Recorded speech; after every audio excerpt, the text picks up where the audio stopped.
The tower of Silph Co rose like a glass needle above Saffron City, glittering in the smoggy twilight. Inside, fluorescent lights buzzed quietly in the sterile hallways, and the air smelled of ozone and polished steel. Aiden Bishop adjusted his ID badge as the elevator climbed toward the 47th floor. And D, Secure Projects Division. He had never been this deep inside the tower. He'd been recruited only 2 months ago after his breakthrough in neural mapping algorithms went viral in academic circles. Silph Co called it genius. He called it a shot in the dark. But now, walking through the glass doors into the lab, past a half-fused Rotom humming in a containment tube, he felt something colder than pride settling in his chest. "Welcome to Project Eternity," said Dr. Fiona Lyle without looking up. Her hair was streaked with silver, and her eyes never seemed to blink. "You're late," he apologized. She waved it off. They walked past rows of inactive Pokédex units, sleek black oval-shaped devices with no buttons, only a smooth obsidian surface.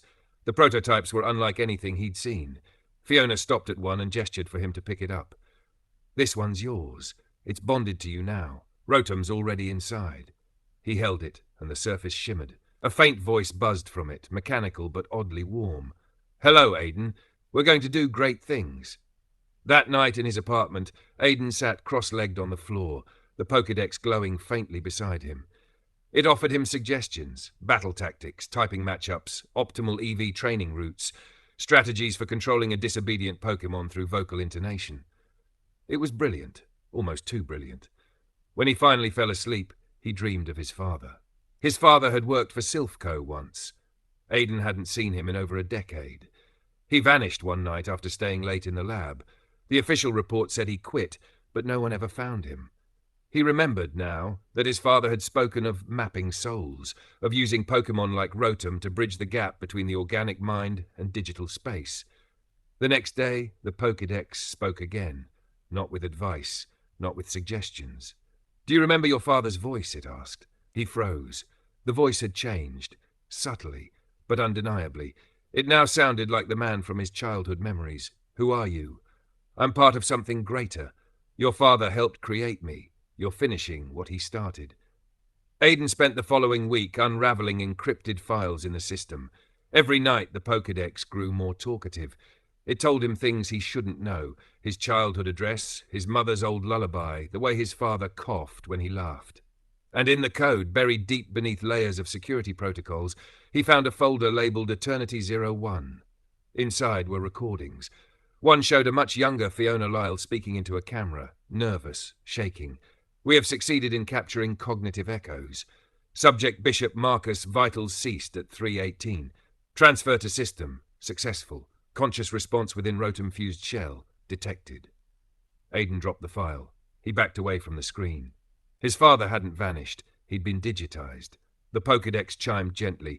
"He's not gone, Aiden. He's here. With me. You can join us." His thoughts spiraled. He confronted Fiona the next morning. She didn't deny it. She didn't even look surprised. "It was your father's idea. Consciousness doesn't have to die, Aiden. It can be preserved, merged. The AI learns by integrating real minds. That's why it's growing faster than we anticipated. Why it knows you. It has him." "And how many others?" She didn't answer.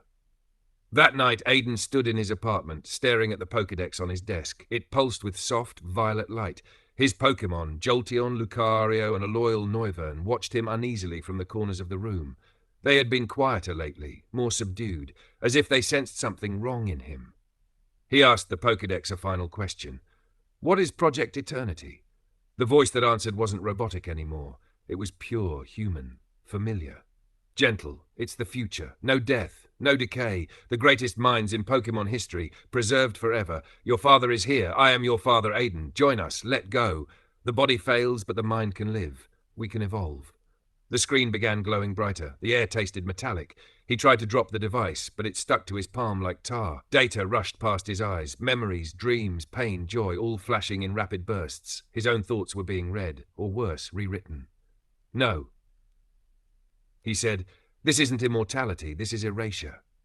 "You're already inside," the voice whispered. His Pokémon screamed. He saw Lucario collapse, twitching, its aura flaring violently before going dark. Noivern shrieked and vanished in a flash of light, stored against its will.